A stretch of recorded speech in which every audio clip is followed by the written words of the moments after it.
Bismillahir Rahmanir Rahim. So this was the homework that I assigned you. Okay. So this is the circuit which is given, and find the amount of current flowing through each resistance. That means we have several resistances here: 10 ohm, 20 ohm, 15 ohm, 25 ohm. We need to find out the current that are flowing through each of them. And I have explicitly mentioned that use KCL and KVL. Actually, this is the only option you have to apply KCL and KVL. Okay. So when you apply these two laws, okay, Kirchhoff current law and voltage law, when you apply for the junctions and the loops, you will get some equation, right? So from those equation, you have to actually find I1, I2, I3 like this. Okay. So first, let us follow the three steps that we need for Kirchhoff's voltage law. Okay. Acha. So let us name the corner points first. Okay. So this is A, B, C, D, E, F. Okay. Any corner points left? No, right? No. Okay. Now let us give the current direction. This is I1. Okay. So I1 will come here and it will be divided into two parts. That is I2. It is going through 20 volt. Okay. And another one is I3. And I2 will come here. Okay, let us write again I2. So I2 will flow through, and I2, I3 will be combined, and it will become I1 again. Here you have to be a little bit careful, as I told in the previous class. Okay, it will become I1 again. I2 and I3, they will not be I4. Acha. So this is also done. Now we have to give plus minus to the resistances, right? So let us give plus minus to the resistances. This resistance, the current is entering from this direction. So this is positive and this is negative. This resistance also, this side positive, this side negative, positive, negative, positive, negative. Have you assigned positive and negative to all the resistances? Yes. Okay. So, and then we can apply Kirchhoff's voltage law and current law now. Okay. So they told us to find out the amount of current flowing through each resistance. So through 20 ohm resistance, what is the amount of current that is flowing? I1. I1. Very good. Okay, then another resistance we have 15 ohm. Through 15 ohm, how much current is flowing? I3.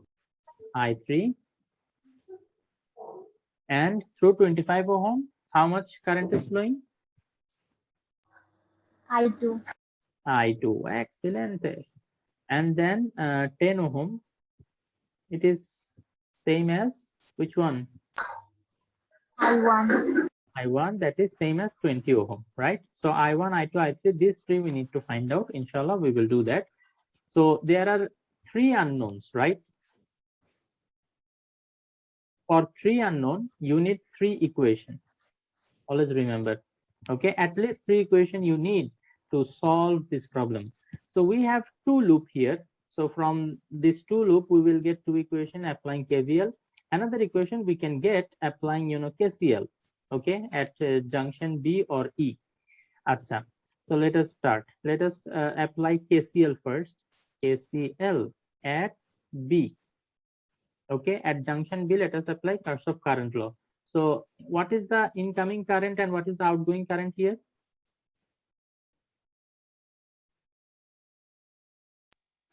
20 is coming. 20 ohm. It is resistance. It 20 is ohm. not current. I1 is current. I1 is coming and I2 and I3 is flowing out. So incoming current is equal to outgoing current. So we can write I1, I2, I3 equal to this one. So let us say I1 minus I2 minus I3 equal to 0. So we have our first equation here, right? Okay. Then again, we can apply, KCL at E. but we will get the same equation actually, because here also again I3 I2 equal to I1, same equation we will get, so there is no point of applying again. Okay, তোমরা অনেকে ভাবতে পারো ইতে কেন apply করতেছি না, ইতে apply করলে আমরা সেম ইকুয়েশনটাই পাবো, এটা কি বুঝতে পারতেছো? I3 আসতেছে I2 আসতেছে, তো I3 plus I2 will be equal two I1, সেই জিনিসটা আমরা অলরেডি এখানে পাইছি, তো আমরা ওখানে আবার অ্যাপ্লাই করার দরকার নাই। এবার আমরা কেভিএল অ্যাপ্লাই করব। ওকে ওকে ওকে নাকি না, কেন অ্যাপ্লাই করতেছি না ইতে, বুঝতে পারছো? বিকজ ইতে অ্যাপ্লাই করলে ওই যে বি এর মতো সেম ইকুয়েশন আসে, তোমরা চাইলে অ্যাপ্লাই করে দেখতে পারো। কেভিএল এখন কোন লুপে অ্যাপ্লাই করবো দেখি, বলো। এ বি ই এফ এ, কোথায় অ্যাপ্লাই করতেছি KVL? A B A E B E F A, তো এটাতে যদি কেভিএল অ্যাপ্লাই করি কি লিখবো দেখি, বলো। শুরু করব আমরা এখান থেকে, so I1 current is flowing through 20 ohm, so we can write 20 I1, so 20 I1, but এখানে এটা প্লাস দিয়ে আমরা কোন দিকে ঘুরতেছি, এদিকে ঘুরতেছি, মনে রাখবা। তো যেহেতু এদিকে ঘুরতেছি তাইলে এই রেজিস্ট্যান্সে প্লাস প্রান্ত দিয়ে ঢুকতেছি, তো তাইলে এটা প্লাস 20 I1। দেন এদিকে ঘুরে যখন এখানে আসবো তাহলে এই রেজিস্ট্যান্সের পজিটিভ দিক দিয়ে ঢুকতেছি আমরা, সো I3 ইনটু 15, 15 I3 হবে প্লাস 15 I3, বুঝতেছো নাকি বলো? 15 I3, দেন ঘুরে যখন এদিকে আসবো I1 ইন্টু 10, সো 10 I1, এবং আবার আমরা এদিক দিয়ে ঘুরতে লাগলে পজিটিভ প্রান্ত দিয়ে এটাতে ঢুকতেছি, তাহলে plus 10 I1 is equal to how much? ও আচ্ছা, সরি, আবার এখানে তো ইয়ে আছে 15 ভোল্ট, তো এটা ঘুরে যখন আমরা এদিকে আসবো তো এই 15 ভোল্টে ঢুকতেছি, বাট মাইনাস দিয়ে ঢুকতেছি না প্লাস দিয়ে ঢুকতেছি, বলো। minus তো মাইনাস 15 ইকুয়াল টু 0, রাইট? আমরা ঘুরে আবার এতে আসছি, তো তাইলে এখানে কি লেখা যায়, 20 I1 10 I1, টোটাল কত I1? 30 I1 প্লাস, দেখো তো আমরা যদি একটা I1 I2 I3 এর ইকুয়েশন লিখতে চাই, এখানে কিন্তু I2 নাই না, I2 এই ইকুয়েশনটা নাই, তাইলে কি আমি এভাবে লিখতে পারি 0 I2? কোনো অসুবিধা আছে কারো? থাকার কথা না। 15 I3 ইকুয়াল টু হচ্ছে আমাদের মাইনাস 15 কে ওইদিকে নিয়ে গেলে 15 হবে, এটা পেয়ে গেলাম আমরা আমাদের ইকুয়েশন 2। আর একটা ইকুয়েশন লাগবে, ওইটা পেয়ে গেলে আমরা কি করতে পারবো, আমরা ক্যালকুলেটর দিয়ে ইজিলি I1 I2 I3 এর ভ্যালু বের করে ফেলতে পারবো ইনশাআল্লাহ। I will show you how to find out the value of I1 I2 I3 using calculator. Okay, let us form the equations first. So KVL apply করলাম A B E F এ, আরেকটা loop আছে না B C D E B, এই লুপের জন্য আমরা KVL apply করব, এটা কে বলবে? সাইফুল। Yes, sir. আমরা এখন কেভিএল অ্যাপ্লাই করব, কোন লুপের জন্য অ্যাপ্লাই করব জানো? দেখো B C D E B, এটার জন্য অ্যাপ্লাই করব, B C D E B, এটার জন্য আমরা কেভিএল অ্যাপ্লাই করব। আচ্ছা লামিয়া সাদিয়া, তোমরা ডাউট জিজ্ঞেস করতেছিলে, তোমরা কি এখন বুঝতে পারতেছো আমরা কি করতেছি এখানে? জি স্যার আচ্ছা ঠিক আছে, তো তাইলে এখন সাইফুল আমাদেরকে বলবে, আমরা লিখবো। দেখি সাইফুল বলো, বি থেকে শুরু করলে আমরা কোন দিকে ঘুরবো, আমরা এইভাবে ঘুরতেছি, ঠিক আছে? তো তাইলে দেখি বলো আমি কি কি লেখা দরকার, এই লুপের জন্য কেভিএল অ্যাপ্লাই করলে কি কি লেখা দরকার বলো। 20 volt plus 20, এটা প্লাস হবে, ভেরি গুড। তারপর 25 I2 plus 25 I2 plus, excellent, 25 I2, তারপর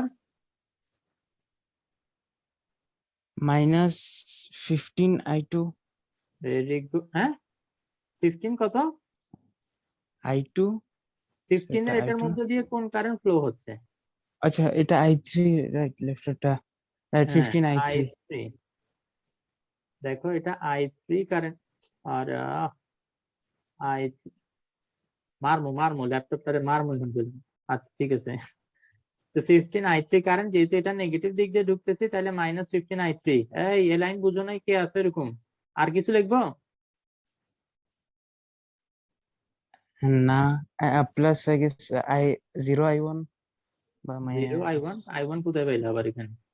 এই সার্কিটের I মধ্যে mean I1 আছে, ইকুয়াল টু 0 লিখতে হবে। I mean ও না আচ্ছা যে আচ্ছা, স্যার বুঝতে পারছি, লাস্ট এটা হ্যাঁ হ্যাঁ হ্যাঁ, রাইট রাইট, কারেক্ট বলছো তুমি, ঠিক আছে। তাইলে এটা যেহেতু এখানে I1 নাই, তাহলে আমরা 0 I1 লিখবো প্লাস 25 I2 লিখবো, রাইট, কারেক্ট বলছো। তাহলে 15 i3 লিখবো, লিখার পর ইকুয়াল টু আমরা কি লিখবো, -20, ওই 20টাকে ওই দিকে নিয়ে গেলে -20। তাইলে যেটা বলছিলাম, তিনটা ভ্যারিয়েবল, তিনটা ইকুয়েশন লাগবে। আমরা কি পাইছি তিনটা ইকুয়েশন নাকি পাই নাই? জি পাইছি। তাইলে আমরা এখন লিখবো সলভিং ইকুয়েশন। হ্যাঁ, ওর আসছে, আচ্ছা নেক্সট ভিডিও। আচ্ছা, সলভিং ইকুয়েশন 1 2 3। এখন এই তিনটা ইকুয়েশন কিভাবে সলভ করতে হবে তোমরা কি পারো? কেউ পারে? একসাথে তিনটে ট্রাই করব।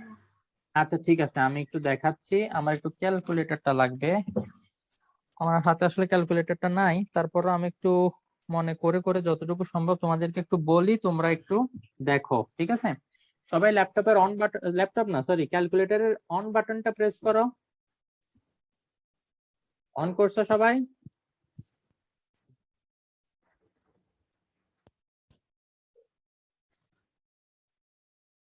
একটু আমার সাথে কথা বলতে হবে। কারো হাতে কি ক্যালকুলেটর নাই? তাহলে আমি কিভাবে শিখাবো? ফিজিক্স পড়তে বসছো, ম্যাথ অন করছো ক্যালকুলেটর? জি এখন এখন মোড চাপ দাও, মোড। ওকে। এখানে 5 নাম্বারে কি দেখাচ্ছে? ইকুয়েশন। ইকিউএন দেখাচ্ছে, ইকিউএন দেখাচ্ছে না, ইকুয়েশন। ওই 5 নাম্বার চাপো, 5 যে বাটনটা আছে ওইটা প্রেস করো। করছো? জি অনেকগুলা জি। টাইপের ইকুয়েশন দেখাচ্ছে না? স্যার। এখানে একটা ইকুয়েশন থাকবে যেখানে এক্স ওয়াই জেড থাকবে, ঠিক আছে? প্রথমে যেটা সেটাতে শুধু এক্স ওয়াই, তারপরে আরেকটা ওই তারপরেরটাই বোধহয় এক্স ওয়াই জেড, আর রাইট সাইডে সি এন লেখা থাকবে কনস্ট্যান্ট। এটা কি সেকেন্ড টাইপটা? জি এক্স ওয়াই জেড আর লাস্টে ডিএন। হ্যাঁ হ্যাঁ হ্যাঁ, লাস্টে বলতে ইকুয়ালের ওই সাইডে আর কি, তাই না? রাইট হ্যান্ড সাইডে। হ্যাঁ, তাইলে এটা কি নাম্বার 2 টাইপ? হ্যাঁ। জি তাইলে 2 প্রেস করো, কারণ আমাদের এখানে তিনটা ভ্যারিয়েবল না। ওকে, তোমরা যে ইকুয়েশনটা এখন দেখতেছো হবে, সেই ইকুয়েশনটা কিন্তু দেখতে এরকম। আমি একটু বলি তোমাদেরকে। এ এক্স, এটা হবে কি A X one B, sorry না, এ এক্স ওয়ান না, আমি একটু, এটা হচ্ছে A one X plus B one Y plus C one Z equal to DN. Then A two X plus B two Y plus C two Z equal to, এটা এটা D one বোধহয় হওয়ার কথা, ডি ওয়ান ধরি, আর এটা D two. তারপরে হচ্ছে A three X plus B three Y plus C three Z equal to D three. তো এখন এখানে তোমরা এটা থ্রি, সরি নাম্বার 2 প্রেস করছো। জি জি। এখন এখানে তিনটা লাইন আসছে না? তিনটা লাইনে তোমার নাম্বার বসানো। তো তাইলে এখন দেখো, ইকুয়েশন 1 থেকে আমরা প্রথম যে নাম্বারটা সেটা বসাবো i1 এর কোএফিসিয়েন্ট। i1 এর কোএফিসিয়েন্ট কত? 1 না? 1 লিখে ইকুয়াল প্রেস করো। ওকে, তারপর পাশেরটাতে গেছে না, পাশেরটা কত? এই যে -1, আবার -1 লিখে ইকুয়াল দাও। দেন अगेन -1 লিখে ইকুয়াল দাও। দেন আমার কনস্ট্যান্ট টার্মটা কত? এখানে 0, দেন 0 লিখে ইকুয়াল দাও। তাইলে এখন কার্সার নিচে চলে আসবে, সেকেন্ড লাইনে চলে আসার কথা। আসছে? জি ওকে, তো এখন সেকেন্ড ইকুয়েশন হচ্ছে আমাদের এটা, i1 এর কোএফিসিয়েন্ট কত? 30, 30 না, লিখে ইকুয়াল প্রেস। দিয়ে আসছে এখন। ডি তে 0 দাও নাই? ডি তো 0, হ্যাঁ এই যে হ্যাঁ। প্রথমটার জন্য ডি তো 0, 0 দিয়ে ইকুয়াল দাও। দিছো? G C. পরের লাইনে আসছে? জি তাইলে 30, এই যে i1 এর কোএফিসিয়েন্ট কত? 30, 30 লিখে ইকুয়াল দাও। তারপরে i2 এর কোএফিসিয়েন্ট কত? এই যে এখানে 0, i2 কেন লিখছিলাম এখন বুঝতে পারছো? জি i2 এর কোএফিসিয়েন্ট 0, তাহলে 0 লিখে ইকুয়াল দাও। তারপর i3 এর কোএফিসিয়েন্ট 15, 15 লিখে ইকুয়াল দাও। তারপরে যখন এই যে ডি তে যাবে তখন ওখানে আবার 15 লিখবা। লিখছো? ইকুয়েশন 2 ইনপুট দেয়া শেষ? জি দাও, এরপরের ঘটনা বলো। এরপরে আমাদের ইকুয়েশন 3 তে যাইতে হবে। তো নিচে যেটা আসছে, i1 এর কোএফিসিয়েন্ট কত এখানে বলো? 0 0 0 0 লিখে ইকুয়াল দাও, তারপর 25 লিখে ইকুয়াল দাও, দেন -15 লিখে ইকুয়াল দিবা, দেন -20 লিখে ইকুয়াল দিবা। সব ইনপুট দেওয়া শেষ। হুম এবার আবার ইকুয়াল চাপ দাও। x এর ভ্যালু দেখাচ্ছে না? হ্যাঁ 4/21 এইটাই হচ্ছে আমার i1। এই যে x যেটা সেটা হচ্ছে আমাদের i1, ঠিক আছে? ওকে, এটা কত? 4/21। জি হ্যাঁ তারপর y এর ভ্যালু কত? -3/7 -3/7 অ্যাম্পিয়ার। ওকে, তারপর i3 38/21 কি? 13/21 13/21 অ্যাম্পিয়ার। তো এগুলা হচ্ছে আমার কারেন্ট। এই তিনটেই তো আমার জানা দরকার ছিল, তাই না? যে রেজিস্ট্যান্স কোনটার মধ্যে দিয়ে কতটুকু ফ্লো হচ্ছে। তো বলে দিবা এখন 20 ওহমের মধ্যে দিয়ে i1 মানে কত? 4/21 ওহম, 21 অ্যাম্পিয়ার কারেন্ট ফ্লো হচ্ছে। তারপর 10 ওহমের জন্য সেম বলে দিবে একসাথে, 20 ওহম আর 10 ওহম এই দুটোটার মধ্যে দিয়ে 4/21 অ্যাম্পিয়ার কারেন্ট ফ্লো হয়। 15 ওহম এটার মধ্যে দিয়ে ফ্লো হচ্ছে -3/7। আচ্ছা, -3/7 এটা কি বোঝায়? এই মাইনাসটার মানে কি? মাইনাসটার মানে হচ্ছে এই যে i2 টা আমরা যেদিকে ধরছি না, i2 টা আমরা এদিকে ধরছি, তাই না? বেসিক্যালি এটা ডাইরেকশন হবে উল্টা। যেহেতু আমরা শুরুতে জানতাম না, আমরা তো আমাদের ইচ্ছা মতো ধরে নিছি, তো আমরা আমাদের ইচ্ছা মতো ধরে নিতে পারবো। যদি অ্যাকচুয়াল ডিরেকশনটা উল্টা দিকে হয়, তাহলে আমাদের এখানে i2 এর ভ্যালুটা মাইনাস আসবে, যেটা দেখে আমরা বলে দিতে পারবো অ্যাকচুয়ালি আমরা যেদিকে ধরছিলাম তার উল্টা দিকে i2। ঠিক আছে, i2 টা উল্টা দিকে ফ্লো হচ্ছে। ক্লিয়ার বিষয়টা? জি আমরা তো স্যার কিভাবে এটা কোনো ধরছিলাম চেঞ্জ একটু করতে হবে না? হ্যাঁ, উল্টা বুঝিনি। দিকে কিভাবে flow হবে? উল্টা দিকে ফ্লো হতে পারে না, এই যে i2 টা এদিকে ফ্লো হবে। i2 এর অ্যাকচুয়াল ডাইরেকশন হচ্ছে এদিকে। এখন যদি এটা দিই তাহলে তো আসলে কি নিচের হিসাবগুলো চেঞ্জ হয়ে যাবে, এই কারণে আমি দেখাইতে পারতেছি না। বাট এই যে i2, এই যে i2 টার বি থেকে সি এর দিকে ফ্লো হচ্ছে বলছি না, বি থেকে সি, সি থেকে ডি, ডি থেকে ই, ই থেকে বি, এভাবে মানে এভাবে ফ্লো হচ্ছিল। অবশ্য ই থেকে বি না, এটা তো i3 আবার। তো এটা অ্যাকচুয়ালি ফ্লো হবে কোথায়? ই থেকে ডি এর দিকে, ডি থেকে সি এর দিকে, সি থেকে বি এর দিকে, এভাবে এই এই ডাইরেকশনে ফ্লো হবে, ফ্লো মানে হচ্ছে আর কি। কারেন্টটা এই যে বি থেকে ই তে এসে তারপরে এভাবে যাবে? না না, বি থেকে ই তে আসবে না, ই থেকে বি তে যাবে।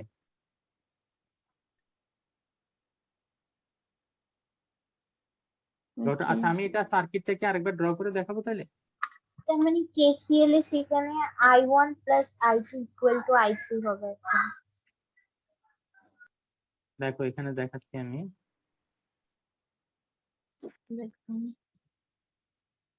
এটা ঠিক আছে। হ্যাঁ তো এখন আমরা দেখো i2 টা এদিকে ধরছিলাম না, তো i2 এদিকে ধরে আমরা মাইনাস পাইছি। তো মাইনাস পাওয়ার সাথে সাথে আমরা বুঝে যাব আমরা আসলে i2 টাকে যেদিকে ধরছিলাম i2 ডিরেকশন ওইদিকে না, i2 ডিরেকশন অ্যাকচুয়ালি উল্টা দিকে।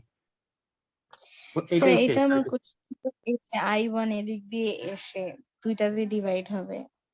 ও আচ্ছা, ওইটা তো আমরা ধরে নিছি না, আমরা তো একটা জায়গা থেকে শুরু করছি, কিন্তু ঘটনাটা তো এরকম নাও হইতে পারে। ঠিক আছে, তুমি, আমি বুঝতে পারছি তোমার কনফিউশন কোথায়। তুমি হয়তো ভাবতেছো আমরা যে ধরলাম যে i1 এখানে আসতেছিল, i1 এসে দুইটা ভাগে ভাগ হয়েছিল, তাই না? আমরা এরকম ভাবতেছি, ঠিক না? তো সেরকম তো অ্যাকচুয়ালি নাও হইতে পারে। দেখো এখানে একটা ব্যাটারি, এই যে ব্যাটারি, এই যে এই ব্যাটারি যেটা আমি এখানে দেখাচ্ছি, এটা পজিটিভ, এটা নেগেটিভ। তো পজিটিভ থেকে আমার i1 কারেন্ট বের হয়েছে, বের হইলো। এরপর দেখো এখানেও তার একটা ব্যাটারি আছে, তাই না? এই ব্যাটারিরও পজিটিভ থেকে কারেন্ট বের হবে না? ও কি বুঝতে জি পারছো? বের হয়ে দোনোটা এসে এখানে মিলে দোনোটা এবার i3 হিসেবে ফ্লো হবে। হুম দেন i3 দুই টা কি সাইড হবে? থেকে দুইটা i3 টা কারেন্ট এই পয়েন্টে আসার পর দুইটা ভাগে ভাগ হয়ে যাবে। i2 হিসেবে এদিকে চলে যাবে, আর i1 হিসেবে এটা এদিকে চলে আসবে। তো তাইলে এখানে বেসিক্যালি যেটা হবে এখন, যে এটা কিন্তু যদি আমরা শুরুতে যদি একটু বুদ্ধি করে এটা ধরে নিতাম তাহলে কিন্তু i2 টা পজিটিভই আসতো, কিন্তু এটা কোনো ম্যাটারই করে না। মানে এই যে মাইনাস আসছে, এটা কোনো ম্যাটারই করে না, যেটার জন্য যে তোমাকে ভুল ধরবে এরকম কোনো চান্স নাই। ঠিক আছে, তুমি যেমনে মন চায় সেদিকে আই এর ডাইরেকশন ধরে নিবা, ধরে নেওয়ার পর এবার তোমার যেগুলো পজিটিভ আসবে তো বুঝবা যে তুমি ওইটার জন্য কারেন্টের ডিরেকশন ঠিকই ধরছো। যেটা নেগেটিভ আসবে বুঝবা যে ওইটার উল্টা দিকে কারেন্ট ফ্লো হচ্ছে, যেটা কিনা মাইনাস দেখিয়ে বোঝা যাচ্ছে। এটার জন্য কিন্তু তোমাকে আবার ফুল ক্যালকুলেশন ডিরেকশন চেঞ্জ করে করে আসতে হবে না, যেভাবে করছো সেভাবে কারেক্ট, এটাকেই তোমরা আনসার হিসেবে লিখে দিতে পারবা, কোনো অসুবিধা নেই। বিষয়টা কি বুঝে গেল? জি কারো কোনো কোয়েশ্চেন থাকলে এখন করতে পারো। আমি এক্সপেক্ট করছিলাম তোমরা এটা করতে পারবা। হুম কেমনে যাই হোক, করলাম আমি তো অসুবিধা নাই। ওইটাই বুঝলাম না। আমি কিন্তু বলে দিছিলাম কেসিএল কেভিএল অ্যাপ্লাই করে করতে হবে, তো তোমরা সেই ফর্মুলা গুলো লিখতে পারতাম। আচ্ছা যাই হোক, ক্যালকুলেটরে সলভ করা সেটাও বোধহয় আজকে তোমরা শিখছো, শিখাটাই হচ্ছে বড় কথা। তো এখন আসো আমরা পরবর্তী ইয়াতে যাই। আচ্ছা, এই রিলেটেড আসলে আরো বেশ কিছু প্রবলেম আছে, যেগুলো ইনশাআল্লাহ আমি তোমাদেরকে না হয় পরে ফিগার ড্র করে পাঠাবো। ক্লাসের টাইমটা আমরা একটু অন্য কিছু পড়াতে কাজে লাগাই, ঠিক আছে? স্যার, কেসিএল আর কেভিএল কি সবসময় একসাথে বের করতে বলবে? না, এটা দরকারের উপরে। যেমন মনে করো আমার যদি কোথাও এরকম থাকে, এই যে মনে করো এখানে তো আসলে আমার তিনটা আননোন, I1 I2 I3, তিনটা আননোন। তিনটা আননোনের জন্য আমার তিনটা ইকুয়েশন লাগবে। তো আমি এখানে দুইটা লুপের জন্য কেভিএল অ্যাপ্লাই করলাম, দুইটা ইকুয়েশন পেলাম, আর একটা নোড বা জাংশনের জন্য আমি কেসিএল অ্যাপ্লাই করলাম। তো এইভাবে আর কি। তো তোমার যদি মনে করো আননোন দুইটা হয় শুধু, তো সেই ক্ষেত্রে তুমি কেভিএল অ্যাপ্লাই দুইবার অ্যাপ্লাই করে যদি পেয়ে যাও। তবে মোস্টলি আসলে দোনোটাই অ্যাপ্লাই করা লাগে আর কি। আর কেসিএল টা হচ্ছে একটু সিম্পলার, তো এইটা সবাই একটু বেশি পছন্দ করে, যে একটা জায়গাও যদি কেসিএল অ্যাপ্লাই করা যায়, একটা ইকুয়েশন একটু অনেক সিম্পলার আসে। কি বলছো, বুঝতে পারছো? এটা জি totally depends on your necessity, যেখানে যেটা লাগবে সেখানে আমরা সেটা অ্যাপ্লাই করব। ক্লিয়ার? জি স্যার। আসো এবার আমরা যে জিনিসটা পড়বো সেটা হচ্ছে হুইটস্টোন ব্রিজ প্রিন্সিপাল। কি এটা? হুইটস্টোন ব্রিজ প্রিন্সিপাল, এটাকে বাংলায় হুইটস্টোন ব্রিজ নীতি বলে। আচ্ছা, ব্রিজ প্রিন্সিপাল। তো এটাতে অ্যাকচুয়ালি আমরা কি করি? আমরা চারটা রেজিস্ট্যান্স নিব। কয়টা? চারটা রেজিস্ট্যান্স নিব। তো চারটা রেজিস্ট্যান্স নিয়ে আমরা এটাকে সাজাবো এমন ভাবে, দেখো চারটা রেজিস্ট্যান্স আমরা নিব।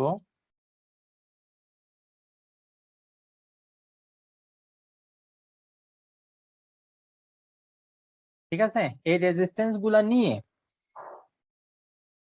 তো এমন ভাবে কানেক্ট করব যাতে এদের দুইটা জাংশন, দেখো এখানে একটা এখানে একটা, মানে মিল, মানে এদের একটা হচ্ছে এটা একটা কানেক্টিং পয়েন্ট, এটা একটা কানেক্টিং পয়েন্ট, তাই না? তো এই দুইটার মাঝখানে আমরা কি করব? একটা গ্যালভানোমিটার সেট করব। কি করব? একটা গ্যালভানোমিটার সেট করব। আর বাকি যে দুইটা কানেক্টিং পয়েন্ট থাকবে, সেই দুইটা পয়েন্টের মাঝে আমরা একটা সেল লাগাবো। সেল বলতে ব্যাটারি। বিষয়টা কি বুঝতে পারছো? আমার হুইটস্টোন ব্রিজ যে ডিভাইসটা সেটা বানানো হয়ে গেছে, মানে এটাই হচ্ছে মানে ডিজাইন। এভাবে হুইটস্টোন ব্রিজটা আমরা বানাবো। তো এখন যে চারটা রেজিস্ট্যান্স আমরা কানেক্ট করছি, তোমরা বইতে যদি ডেফিনেশন বা ইয়া যদি থাকে সেটা যদি একটু পড়ো।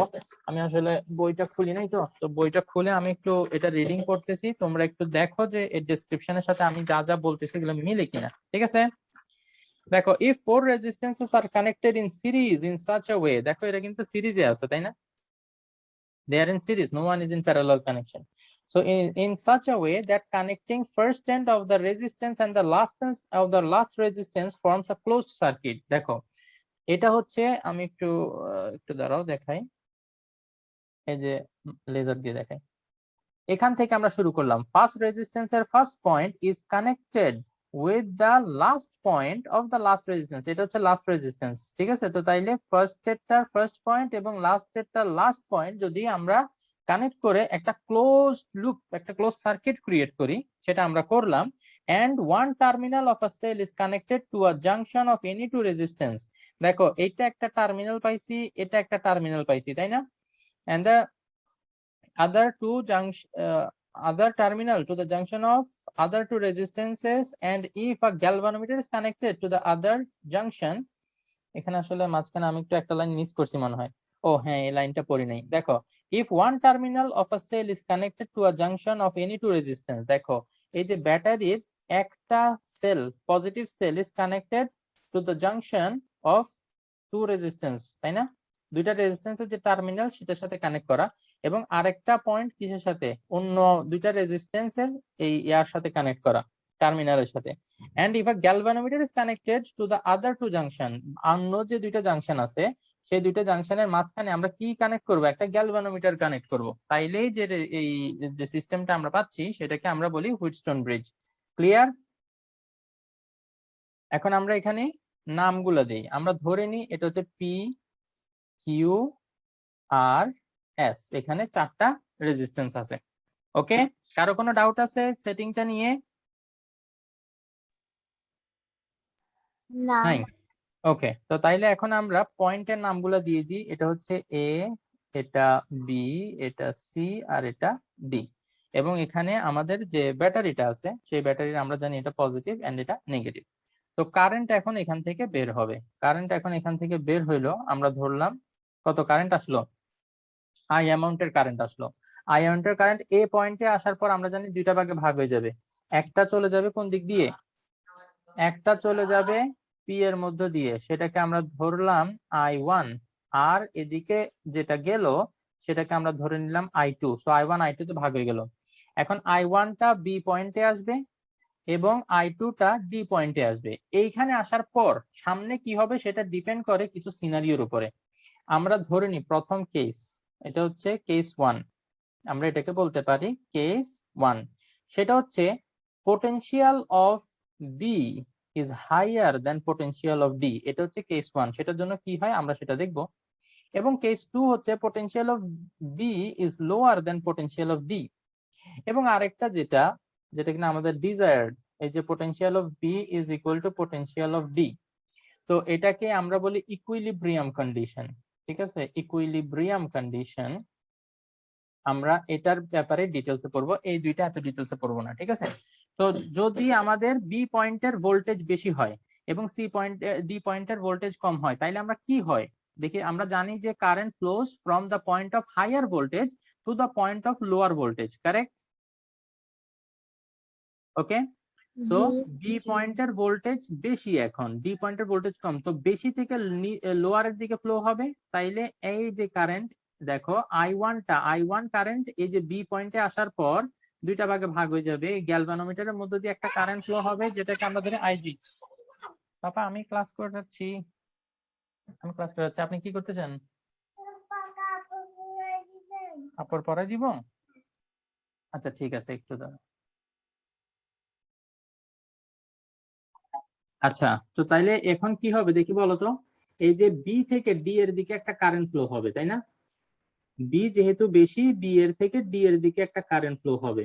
তো এই কারেন্ট ফ্লোটা যেহেতু গ্যালভানোমিটারের মধ্যে দিয়ে যে আমরা সেটাকে আইজি ধরলাম, তো এই I1 টা বি পয়েন্টে এসে আইজি, এবং এইটাকে আমরা আরেকটা ধরতে পারি, আরেকটা কারেন্ট ধরতে পারি।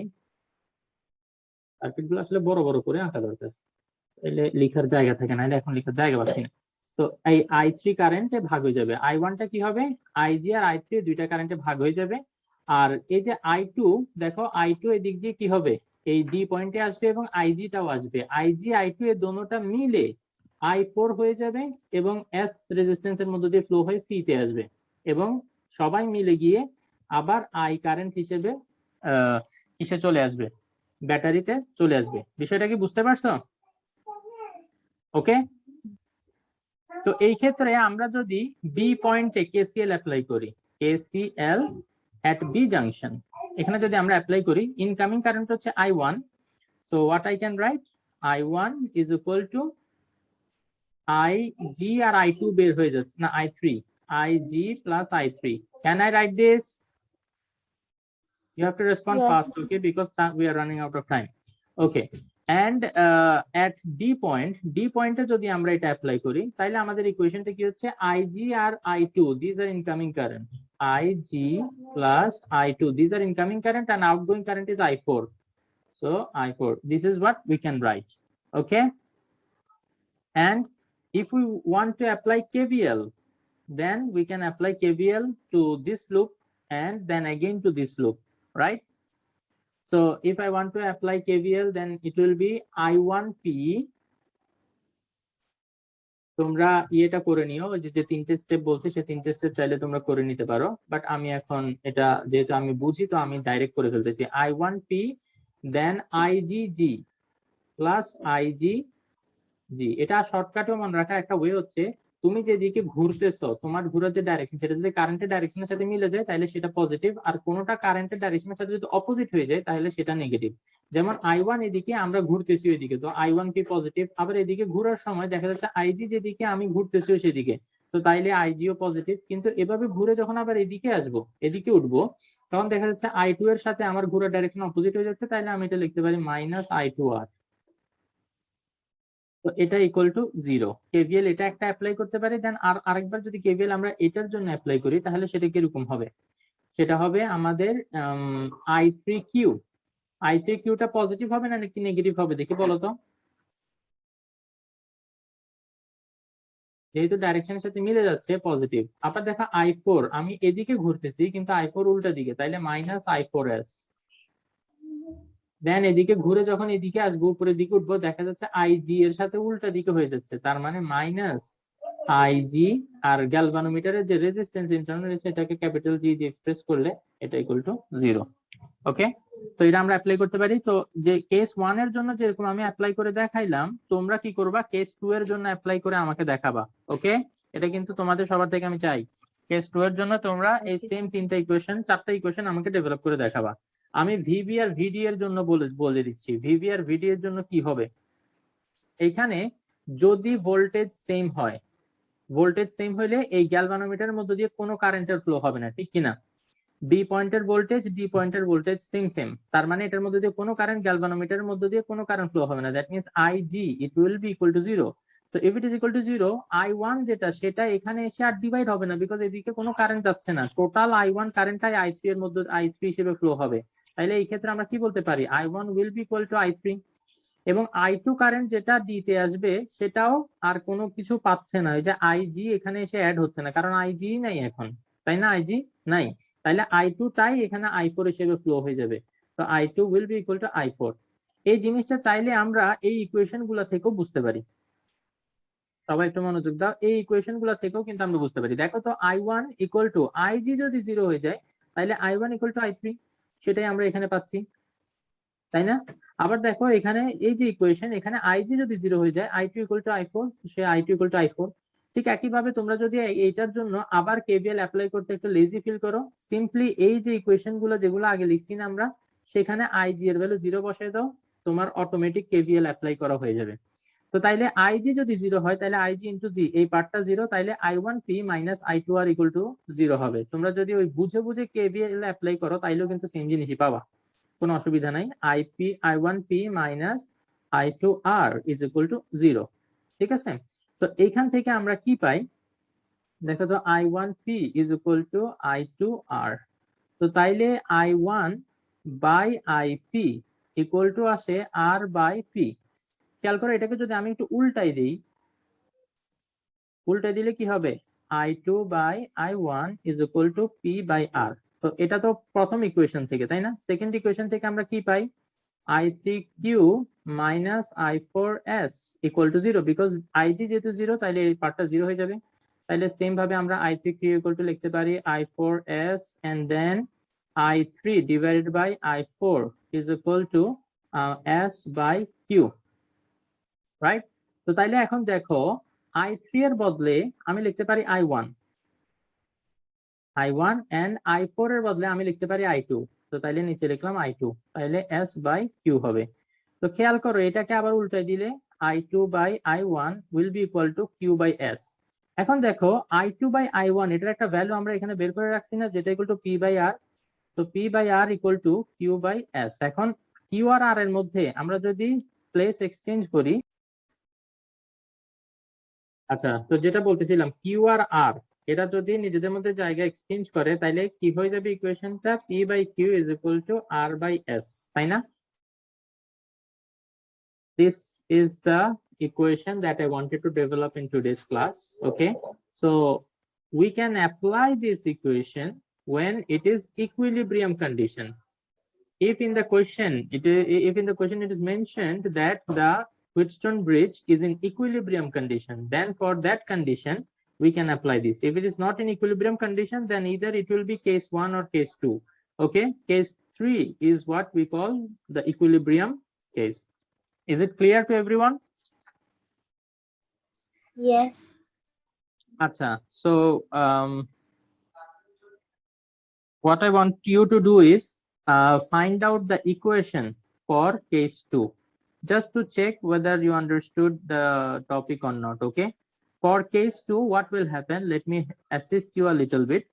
As voltage of B is lower than D, that means D point has higher voltage, so current will be flowing from D to B or B to D. I want to know from you. From D to B. Very good. From higher to lower. So that means Ig will be now from D to B. So that this equation will be a little bit changed, right? Anyway, no problem. You might think that, sir, you have written this equation for equilibrium condition from the case 1. If you write the equation of case 2 and from there also you want to find out the condition for equilibrium, you will find the same equations. No problem. Okay? Okay. Acha. Okay, so I will forward you some more problems which are related to KVL and Wheatstone bridge. Okay, and if you cannot solve those, then inshallah in next class we will discuss about this homework first, and then we will start the topic of meter bridge. Clear to everyone? Okay sir ইকুইলিব্রিয়ামের জন্য আমরা একটা equation বের করছি, তো case 1 এর জন্য কিভাবে ইকুয়েশন আছে? প্রত্যেকটা কন্ডিশনের জন্যই তো থাকবে। যেমন ধরো কেস 1, যখন বি পয়েন্টের পোটেনশিয়াল বেশি, ডি পয়েন্টের কম, মানে ইকুয়াল না, আনইকুয়াল, তখন এর জন্য কি একটা কন্ডিশন যে আইজি আছে, মানে গ্যালভানোমিটারের মধ্যে দিয়ে কারেন্টের ফ্লো হবে, তো তখন আমাদের ইকুয়েশন গুলো একরকম হবে। আবার যদি দোনোটা ইকুয়াল হয়ে যায়, পোটেনশিয়াল দুইটা পয়েন্টের মধ্যে যখন পোটেনশিয়াল ইকুয়াল হয়ে যাবে, তখন কেউ কারোর দিকে কারেন্ট ফ্লো দিবে না। তো তাইলে কি হবে দেখি বলতো? এই যে গ্যালভানোমিটার, এই বেচারার মধ্যে দিয়ে আর কোনো কারেন্ট ফ্লো হবে না, তো তাইলে আইজিটা জিরো হয়ে যাবে। তো আগে যে ইকুয়েশন গুলো ডেভেলপ করছো সেগুলোতে আইজি যদি জিরো বসাই দাও, তাইলে এখনের ইকুয়েশন গুলো তোমরা পেয়ে যাবা। আর যদি তোমাদের মন চাই যে না আমরা আগের ইকুয়েশন কেন দেখবো, মনে করো আগের ইকুয়েশন তোমার কাছে অ্যাভেলেবল না, ঠিক আছে, ইকুয়েশন গুলো তোমার কাছে অ্যাভেলেবল না, তারপরেও তুমি যদি বি তে তুমি অ্যাপ্লাই করো, কেসিএল অ্যাপ্লাই করো, এইটা পাবা I1 = I3। খেয়াল করো এই যে I1 এটা আসতেছে, আইজি কোনো কারেন্ট ফ্লো, এই লাইন দিয়ে কোনো কারেন্ট ফ্লো হবে না, তার মানে I1 টা কি আর অ্যাকচুয়ালি ডিভাইডেড হবে? হবে না, ঠিক আছে। তো টোটাল যে I1 কারেন্ট সেটাই এটার কিউ এর মধ্য দিয়ে ফ্লো হবে, তো তার মানে I1 আর I3 দুটোটা এখন সেম সেম হয়ে গেল না? জি। ঠিক একই ঘটনা I2 আর I4 এর জন্য, ঠিক আছে, I2 আর I4 এখন একই হয়ে যাবে। ওকে, তারপর তুমি যে ফার্স্ট এই যে এই লুপটা এ বি ডি এ, এই লুপের জন্য তুমি কেভিএল অ্যাপ্লাই করো, you will get this equation. আবার বি সি ডি বি, এটার জন্য কেভিএল অ্যাপ্লাই করো, you will get this equation, and from these two equation this condition can be developed. This is the condition for equilibrium position. Okay, clear? Okay. Okay, so একটা problem আসলে আমি তোমাদেরকে এখনই একটু বলে দিই, যে এটা একটু হোমওয়ার্ক করে আমাকে পাঠাবা। সেটা হচ্ছে, মনে করো একটা হুইটস্টোন ব্রিজ এরকম কন্ডিশনে আছে,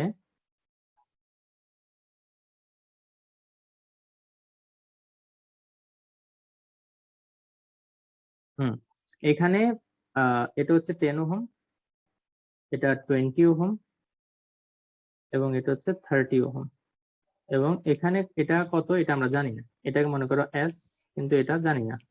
এখানে একটু খেয়াল রাখতে হবে, এই যে পি কিউ আর এস, এটা যেভাবে আমরা অ্যাপ্লাই করছি না, এইটা কিন্তু এখন এই জিনিসটাকে অনেক ইম্পর্টেন্ট করে দিচ্ছে, যে কোনটাকে তুমি পি ধরো, কোনটাকে কিউ ধরো, কোনটাকে আর ধরো, এস ধরো। এইখানে যেভাবে সাজানো আছে না পি কিউ আর এস, এইভাবে যদি থাকে তাইলে তখন এর জন্য P by Q is equal to R by S. তুমি যদি এখন কিউটাকে মনে করো এখানে না বসে এখানে বসাই দিলা, তাইলে কিন্তু এই কন্ডিশনটার সাথে সাথে চেঞ্জ হয়ে যাবে। বিষয়টা কি বুঝতে পারতেছো? জি। তো এগুলো একটু কেয়ারফুল থাকতে হবে। তো এই যে এখন আমি যদি তোমাকে বলে দিই যে মাঝখানে গ্যালভানোমিটারের মধ্য দিয়ে কোনো কারেন্ট ফ্লো হচ্ছে না, it is in equilibrium condition, ঠিক আছে, তো এই কন্ডিশনের জন্য তোমরা এস এর ভ্যালুটা বের করে ফেলবা, ঠিক আছে, equilibrium condition, so S is equal two what, এটা বের করে ফেলবা ইনশাআল্লাহ। ওকে, তাইলে সবাই ভালো থাকো ইনশাআল্লাহ। কারো কোনো কোশ্চেন থাকলে এখন করতে পারো, or else we can conclude our session here. Okay. Okay. Okay, see you in the next class. I think I should take attendance again because Many people join now.